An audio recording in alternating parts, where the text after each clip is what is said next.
Hey you guys! Good evening madlang people! Samahan niyo po akong mamasyal dito sa Hudariyat ng UAE. Located po ito dito sa Abu Dhabi. Napakaganda po ng lugar at napakamaaliwalas at napakamalinis at napaka-safety lugar na pwede niyo pong pasyalan.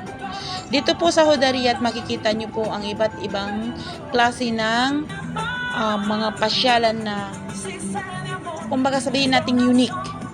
Maganda po dito, maaliwalas, malinis, tahimik at saka pwede po kayong maglakad-lakad dito kahit mag-isa lang po kayo, wala po kayong dapat alalahanin dahil safety po ang lugar na ito.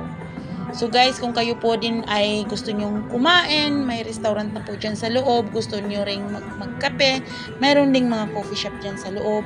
May mga part pa din na hindi pa masyado bukas kasi ginagawa pa lang po.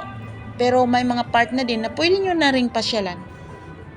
Napakaganda po dito sa loob ng Hudariyat. Makikita nyo po ang magagandang tanawin. Kung gusto nyong maglakad-lakad mag-isa, wala po kayong dapat alalahanin dahil napaka-safety po at napakaganda po ng lugar na yan. Tahimik, maaliwalas po. Yan po ang lugar ng Hudariyat. So guys, kung gusto nyong puntahan, punta lang kayo dito sa Abu Dhabi. Ayan, makikita nyo na. At pasyalan nyo rin. Ganda rin siya.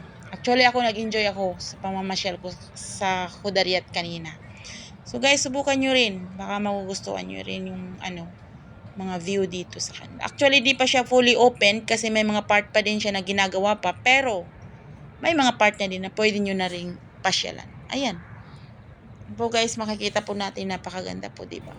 Maaliwalas, tahimik, malinis. Ayan. So, yan lang po guys. Salamat po ng panunood. Salamat ng suporta niyo sa akin. Salamat sa walang sawang suporta sa aking mga videos. God bless us all po. Thank you. Bye.